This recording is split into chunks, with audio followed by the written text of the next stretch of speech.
Volodymyr Zelensky attendu demain à Paris. Le président ukrainien sera reçu par Emmanuel Macron pour signer un accord de sécurité entre la France et l'Ukraine. L'Ukraine qui se prépare à entrer dans sa 3e année de guerre et les difficultés persistent, nous allons le voir. Le sujet sera d'ailleurs au cœur de la conférence sur la sécurité qui se tient à partir de demain à Munich, en Allemagne. On en parle avec Gallagher Fenwick. Bonsoir. Bonsoir, Mohamed. Bienvenue à vous. Vous avez couvert de nombreux conflits, grand reporter. Vous êtes désormais éditorialiste de politique internationale. Votre livre Volodymyr Zelensky, l'Ukraine dans le sang, paraît dans une version enrichie. C'est aux éditions Lithos. Alors peut-être d'abord un mot sur cet accord de sécurité entre la France et l'Ukraine. Qu'est-ce donc? 3 volets. Et il y aura un volet de formation des militaires ukrainiens, un volet qui concerne la fourniture d'armes dans la durée à l'Ukraine et enfin un accompagnement de l'industrie militaire ukrainienne afin de développer son autonomie, donc ses capacités propres à produire ses propres armes sur son territoire. Ça faisait déjà partie des conversations qui avaient eu lieu en format G7 récemment. Et donc c'est la concrétisation de ces grands moments de diplomatie et de conversation qui avaient eu lieu entre Volodymyr Zelensky et donc les nations membres du G7. Et donc la France sera la 2e nation derrière le Royaume-Uni, puisque Rishi Sunak récemment s'est rendu à Kiev, où il a signé un accord comparable avec Volodymyr Zelensky, à inscrire dans la durée, encore une fois, ces 3 volets d'accompagnement. Alors, on va parler de la conférence sur la sécurité de Munich, mais d'abord, j'aimerais vous parler d'un homme, Oleksandr Syrski, nouveau commandant-chef de l'armée ukrainienne, en poste depuis quelques jours. Il est entré en fonction la semaine dernière, et il le dit avec des mots prudent, mais il le dit quand même, la situation sur le champ de bataille est extrêmement complexe, dit-il. Pourquoi, Gallagher Fenwick, l'armée ukrainienne est-elle en difficulté? Au printemps dernier, l'Ukraine promettait une contre-offensive dévastatrice pour l'armée russe. Pourquoi ça n'a pas été le cas? Il l'explique dans cet entretien qu'il a accordé à nos confrères allemands de la ZDF. Le problème n'est pas celui du moral, mais des munitions. Donc il y a un manque d'équipement. Ça, c'est un message qui nous est adressé à nous, nations européennes et otaniennes alliées de l'Ukraine. Il explique qu'il y a une situation d'attrition qui s'est développée au fil des mois. Ça, c'est une manière d'abord pour ce nouveau commandant en chef des armées ukrainiennes d'officialiser, si vous voulez, l'échec de la contre-offensive et ainsi enfoncer le dernier clou dans le cercueil de cette tentative menée par l'Ukraine au cours de ces derniers mois de reconquérir ces territoires toujours occupés par... Mais si le problème, ce sont les munitions, donc ce n'était pas la faute de son prédécesseur, pourquoi Volodymyr Zelensky s'en est séparé? Alors, ça, c'est le moment d'inconfort que vous soulignez très élégamment, dans lequel, effectivement, le pouvoir, qu'il soit politique et militaire ukrainien, se situe, puisqu'on est dans une phase de transition. On sentait bien que ça bloquait. Et donc, il y avait besoin d'un choc stratégique d'un point de vue militaire. Ça, c'est donc la sortie du très charismatique Zaloujny et l'entrée en scène de Syrski, qui était déjà quand même bien connu des Ukrainiens, parfois défavorablement, on pourra en parler, puisqu'il est ancien commandant-chef des forces terrestres et qu'il a notamment eu la responsabilité de Bakhmout, qui est encore un sujet assez contentieux. Il a aussi quand même des victoires qu'il a pu accrocher à sa ceinture. Kharkiv, oui. Kherson, et effectivement, peut-être la plus connue d'entre elles et la plus séminale, la défense de la capitale Kiev. Mais, pour répondre très précisément à votre question, Zaloujny, avant de quitter ses fonctions, a donné une conférence de presse, ça a pu surprendre de la part d'un chef d'état-major des armées, dans lequel il lui a été demandé s'il avait commis des erreurs. Et il en a reconnu une. Il a dit que la grande erreur qu'il a commise, c'est celle d'avoir sous-estimé la capacité de la Russie à encaisser des pertes aussi colossales. C'est-à-dire qu'il pensait qu'il y aurait un effondrement du front russe au bout d'un moment face à ces pertes qui ne cessaient de s'accumuler. C'était, et c'est assez étrange pourtant pour un homme qui connaît bien l'adversaire, l'ennemi, la Russie, assez finalement déroutant de penser qu'il avait dans une certaine mesure sous-estimé la capacité d'un homme, Vladimir Poutine, à suicider une partie de son pays dans le cadre de ce grand projet néo-impérialiste. On a très peu d'images de victimes civiles et surtout militaires. On parle de dizaines de milliers de morts sur une bataille comme Bakhmout notamment. Oui.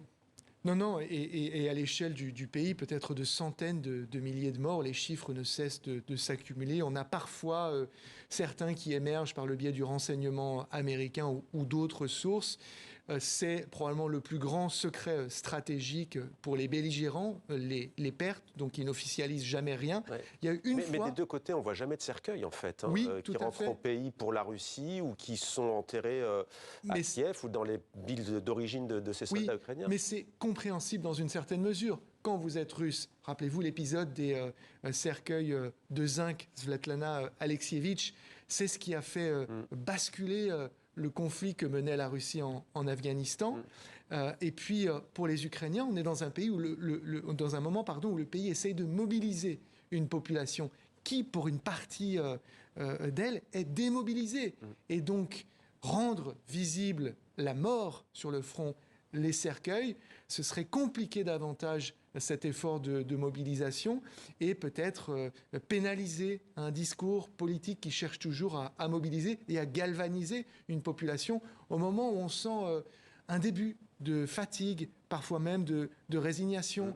Parce qu'encore une fois, ces pertes, elles sont réelles, elles sont colossales et vous n'avez quasiment plus un Ukrainien ou une Ukrainienne qui soit directement affecté par la guerre et ses conséquences, perte de proches, perte d'amis, perte de membres de l'entourage. Et donc tout cela, effectivement, est très douloureux. Je vous ai arrêté sur votre lancée. Vous allez dire qu'il y a une exception tout de même quand on parlait des images de victimes de cela. Oui, c'est le ministre, l'inamovible Sergueï Shoïgu, ministre de la Défense russe, qui, il y a peut-être 18 mois maintenant, avait donné un chiffre qui était totalement lunaire et qui avait dit que la Russie, à ce stade, avait, je crois, c'était quelque chose comme 4676 pertes. Alors que, dans un même temps, la Russie annonçait une mobilisation partielle de 300 000 hommes. Donc quand on dit qu'on en a perdu moins de 5 000, mais qu'on a besoin d'en mobiliser 300 000, il y a quand même un delta qui sépare le chiffre visé par la mobilisation des pertes affichées, qui surprend et qui laisse à penser que là n'est pas toute la vérité du moment.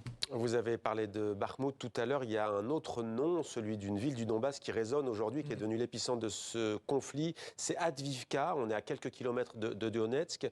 Elle résistait jusque-là, cette ville. Ces dernières heures, il y a eu des envois en urgence de troupes ukrainiennes. Si cette forteresse tombe, quelles conséquences sur le plan militaire? D'abord, symbolique. Non négligeable, parce qu'il faut bien comprendre que quand vous êtes à Avdiivka, qui est une ville en hauteur, vous voyez, et vous l'avez rappelé, Donetsk. Donetsk, c'est quoi? C'est le bastion du séparatisme pro-russe.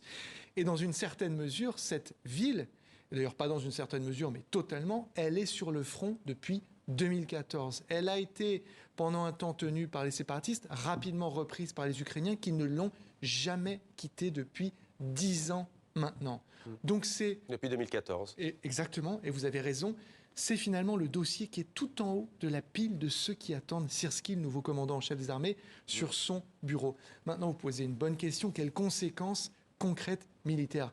C'est pas que symbolique, Avdiivka. C'est un verrou vers Donetsk, vous l'avez rappelé, Kramatorsk, d'autres localités. Ça va forcer les Ukrainiens à reculer. Et quand vous êtes Ukrainien et que vous reculez, vous quittez des territoires qui sont les vôtres. Donc c'est un moment qui est pénible, qui est difficile, mais c'est un choix qui paraît à ce stade absolument nécessaire, précisément parce que vous avez en miroir d'Avdiivka Bakhmout, qui a été une ville qui a été tenue par les Ukrainiens pendant longtemps, qui a été un abcès de fixation, qui a provoqué des dizaines de milliers de pertes du côté russe, mais avec au final un coût également humain lourd pour l'Ukraine, et une difficulté à mesurer ce que ça a pu apporter militairement, symboliquement ou politiquement pour l'Ukraine. Et ça a d'ailleurs été un des sujets de contentieux majeurs entre le politique Zelensky et le militaire Zaloujny, qui lui voulait se retirer, voulait quitter Bakhmout. On aimerait aussi vous entendre, parce qu'il y a très peu, pour ne pas dire pas d'équipe occidentale dans le Donbass, dans les deux républiques autoproclamées, celle de Louhansk et celle de Donetsk.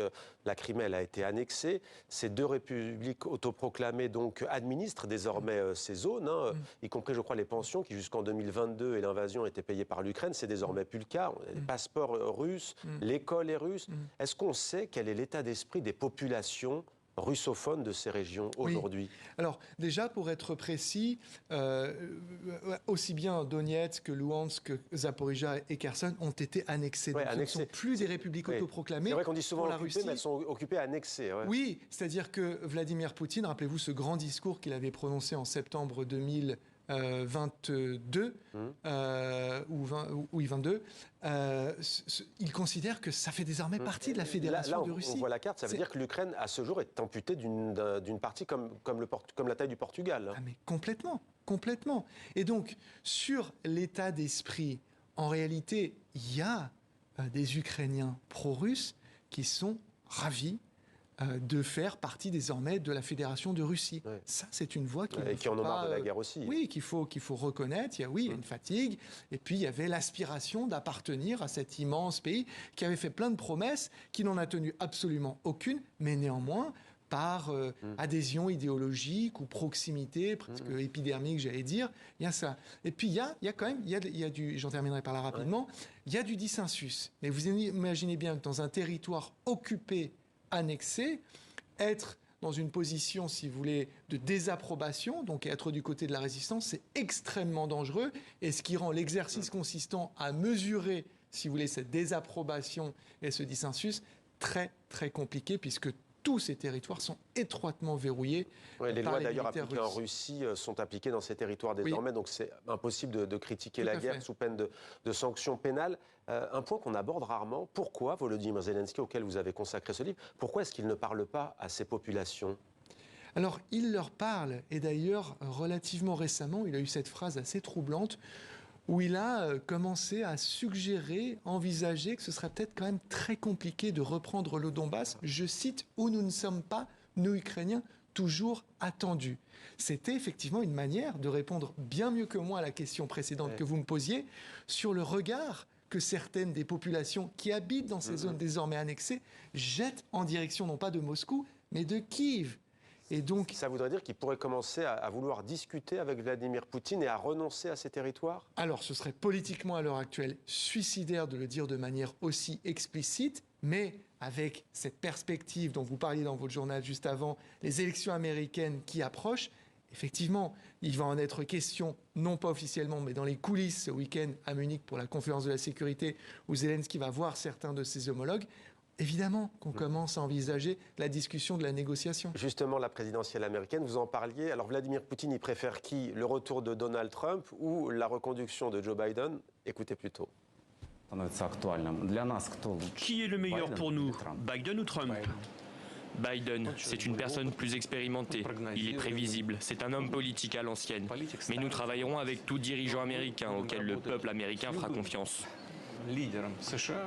Alors là, ça mérite explication quand même. Vladimir Poutine qui préfère Joe Biden. Nous savons qu'ils mentent. Ils savent qu'ils mentent.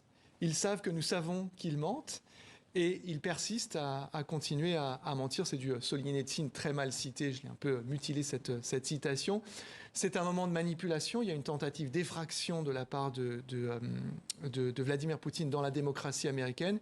C'est une manière supplémentaire de s'ingérer dans le processus électoral, de peser sur les conversations qui concernent la partie internationale. Après, peut-être aussi que Joe Biden, ça lui permet de garder son narratif de la Russie face à l'Occident, ce qui serait plus compliqué avec Donald Trump au pouvoir. Bien sûr, mais pour moi, si vous voulez, ça c'est le baiser de la mort qu'il donne à Joe Biden, qui a très clairement expliqué à la population américaine que la Russie est un adversaire systémique et que Vladimir Poutine, rappelez-vous ce qu'il avait dit quand il était venu à la frontière entre la Pologne et l'Ukraine, et qu'il avait dit c'est un boucher. Et donc, c'est une manière pour Vladimir Poutine, sans le dire, de faire comprendre qu'il préfère Joe Biden parce que lui est faible, tandis que, en transparence, Donald Trump serait plus fort. Donc c'est diaboliquement malin de la part de Vladimir Poutine, mais ne vous y trompez pas, il préfère évidemment un Donald Trump qui s'est montré, lors de sa mandature précédente, bien plus conciliant à l'endroit de Vladimir Poutine. Et une dernière question en une minute. Donc demain, Paris pour Volodymyr Zelensky, ensuite Munich, en Bavière, en Allemagne. Berlin d'abord. Berlin, puis Munich. Une petite minute, c'est ce que je disais justement. Le grand enjeu de cette conférence, c'est quoi ? Rappeler les fondamentaux de ce conflit, qui ne sont pas pour des lopins de terre, le Donbass, Kherson, Zaporijia, la Crimée, mais c'est un affrontement entre le droit et la force. Qui va-t-on laisser prévaloir ? Qui va-t-on laisser l'emporter ? Et si on décide de laisser la force l'emporter, alors on bascule dans un autre monde, et c'est un monde fort dangereux. Merci beaucoup Gallagher Fenwick pour votre éclairage. Je rappelle donc Volodymyr Zelensky, l'Ukraine dans le sang. Édition enrichie, c'est chez Lithos. Merci à vous. Merci Mohamed.